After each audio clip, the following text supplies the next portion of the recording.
सुनिए, ये प्याज कितने रुपए किलो? मैडम 60 रुपए किलो। मैडम आपको याद है आप एक हफ्ते पहले यहाँ पे सब्जी लेने आई थी, आपके साथ कोई लेडीज भी थी।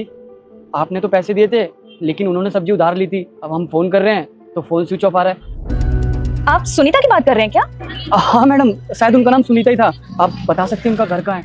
हाँ, मेरे घर के पास ही 4 घर छोड़ के रहती है। क्यों, क्या हुआ? क्या बताएं मैडम, पहले तो वो सब्जी के पैसे दे के जाती थी, लेकिन 3 महीने से हम उन्हें सब्जी उधार दे रहे थे और अब पैसों के लिए कॉल करते हैं तो कभी तो फ़ोन लगता है तो फ़ोन नहीं उठाते और कभी फ़ोन स्विच ऑफ बताता है। अगर आप हमें उनका घर बता देंगी तो बड़ी मेहरबानी होगी आपकी। ओ भाई 3 महीने हो गए सब्जी उधार लेते हुए, अब तो फोन स्विच ऑफ जाएगा ही। अभी तक तो कोई दूसरा ठिकाना ढूंढ भी लिया होगा मैम ने उधार लेने के लिए। आप सही बोल रहे हो, आजकल के टाइम पे किसी पे भरोसा करने लायक नहीं है।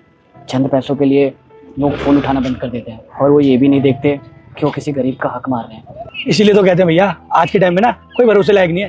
क्या जानते हैं आप उसके बारे में? किसी के बारे में पूरी सच्चाई जाने बिना ना किसी को जज नहीं करना चाहिए। भैया आपको नहीं पता उसके साथ कितना बुरा हुआ है। उसके पति का एक्सीडेंट हो गया, पता नहीं उसका घर कैसे चल रहा है। उसके 3 छोटे छोटे बच्चे भी हैं। सिर्फ आपसे ही नहीं, न जाने कितने लोगों से उसने उधार लेके अपना घर चलाया है। रिश्तेदारों ने भी हाथ पीछे कर लिया। अब पता नहीं वो कैसे अपना घर चला रही है। तो भगवान ही मालिक है उसका। आप ये कर दीजिए। घर कहाँ है उनका? रुस्तम भैया, इससे पहले मैं हनुमान हूँ, मुझे इग्नोर मत करना। तुम इस वीडियो को लाइक करके चैनल को सब्सक्राइब करो, तुम्हारा हर काम सफल होगा। और जाते जाते कमेंट में मेरे प्रभु श्री राम का नाम लिख देना। आप इतने दिनों से आ नहीं रही थी तो हमने सोचा हम ही चले जाते हैं। भैया हमें माफ कर दीजिए, हम आपके सारे पैसे लौटा देंगे। अरे नहीं नहीं, हम पैसे मांगने नहीं आए, हम तो आपको ही सब्जियां देने आए। सब्जियाँ?